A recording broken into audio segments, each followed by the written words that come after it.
Hello and welcome. My name is Sonia Gavan-Carmackay, and today is flight day 12 of Axiom Space's fourth mission to the International Space Station. I'm at the Axiom Space Station Development Facility in Houston, where teams are designing and developing our next generation space station.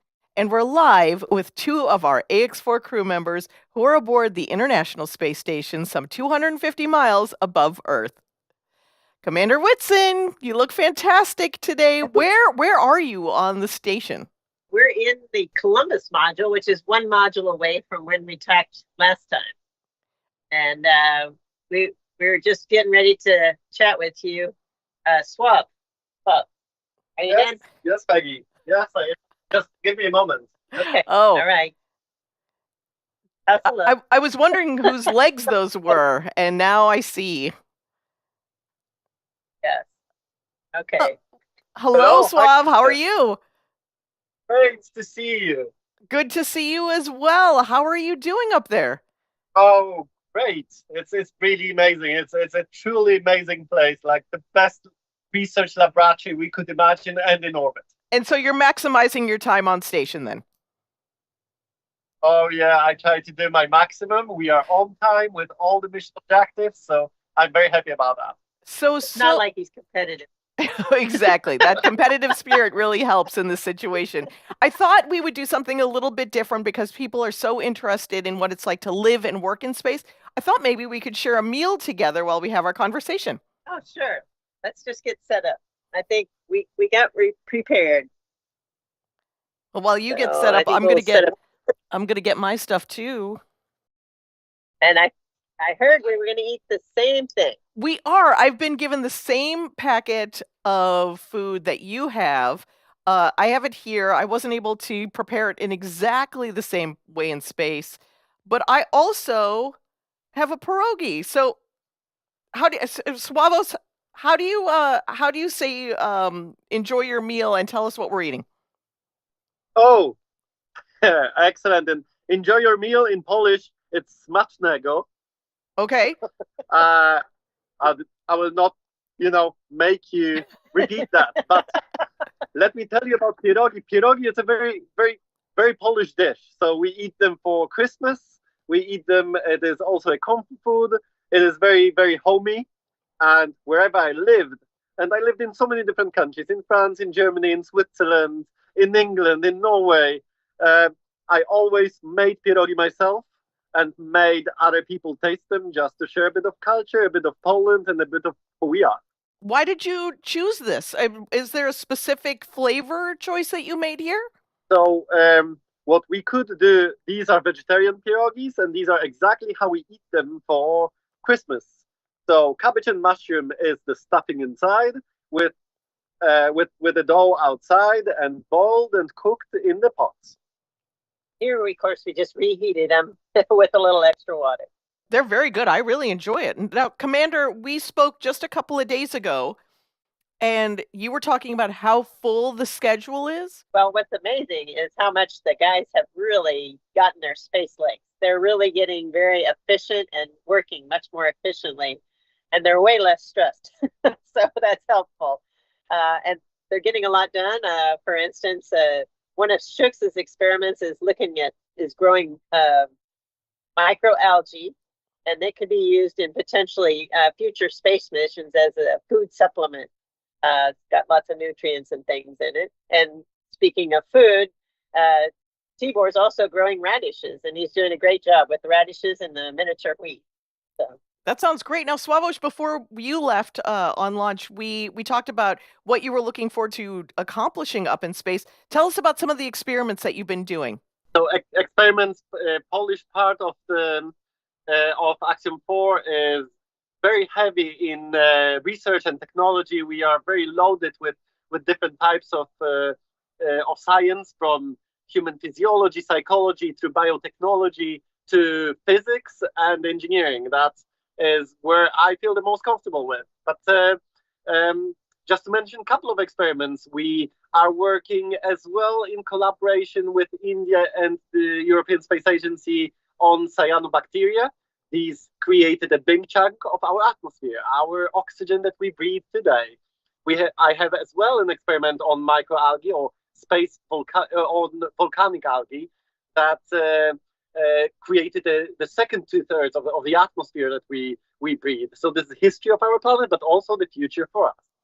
I was working on nanomaterials that can be future wearable sensors to gather our vitals on our everyday life. And I think the experiment I'm the most proud of as of today, but we still have a lot to do, is we demonstrated the first brain-machine interface in space.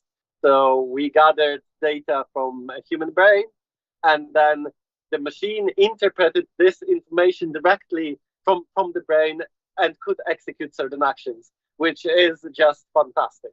So what's it like doing that research in microgravity? Is it what you expected? To a certain extent, yes, and to a certain extent, no. As Peggy said, we are adapting, we are getting better, we are moving much more efficiently and faster. We got to know the International Space Station, so this is a big learning for me. What I am used to is what you see around us. You know, Columbus, the European lab, or other places on the ISS were, being surrounded by systems, by science. This is what I have been doing my whole life. So I think I had a good start. And now I am trying to do it in the new environment. And what about your theories? Have they evolved now that you've experienced it and you've had time to really acclimate? I think every experiment brings new ideas. And this is what the research is about. Like pushing boundaries of science forward and having hundreds of people working on these experiments, and including me, who has this privilege to execute them in space. This, allows us to move forward together and much faster and explore certain directions that on our own we would never think about. On my side, whatever I do, I have new ideas, and I can give an example of a bike that we did here on the station. It's called Seabus. It doesn't have a seat because we don't need it in space, but I was really surprised how my body reacted the first day or the first days, my first bike session, that I was not very performant and I was still adapting. And my second session, already 1 week into the mission, I got much better. Still not the same as on Earth, but I think this is quite normal. But just observing my body is a fascinating experiment. Now, changing gears a little bit, I know how you love documenting your experiences in moving images and still images. What is your photography like? What have you captured? Oh, I try to capture every moment. We have a lot of recordings, a lot of pictures. Obviously, not as many as we would like to, but there is this amazing place on the station called Cupola. It's our window back on home, our window on Earth. And I remember the first time I floated to Cupola, I opened my eyes. I was, the view is just fantastic. It's so difficult to describe. So whenever I can, and I don't have so much of this time, but I try to float to Cupola to look back on all of you, on Poland, on home, and on everyone living on this beautiful planet Earth. Well, I look forward to seeing your photos. What's that, Peggy? Oh, we've got actually. Oh, yeah.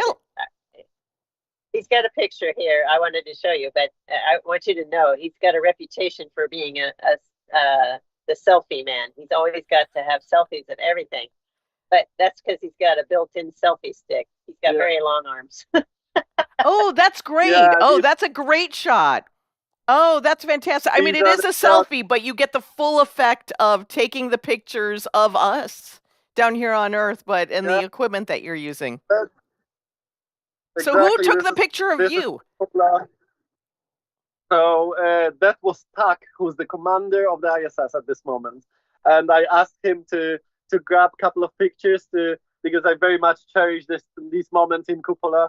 And for me, there is so many surprising things, but how the Earth, how beautifully it looks from Cupola is difficult to describe. Well, it is beautiful, and I love seeing the smile on your face. Captured forever. I love it. Wonderful, wonderful. Well, Peggy, I know that there's a lot of work that's coming up in the next couple of days. What are you looking forward to?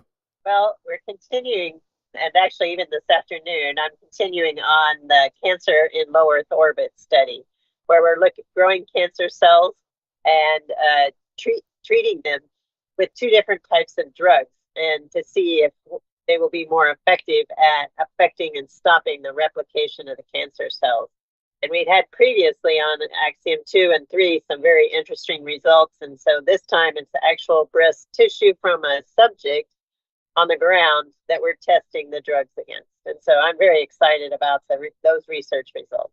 Well, thank you to my two favorite scientists joining me for a meal. I don't think I ever thought I'd be having space pierogies live with two astronauts. So thank you so much for spending a little time with us.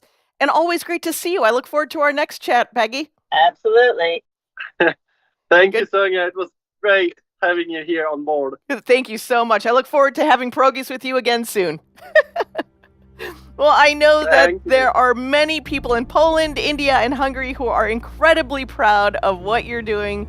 And with that, we'll let the entire AX4 crew get back to work. And on behalf of all of us at Axiom Space, we wish you all the best in staying ahead of that red line today.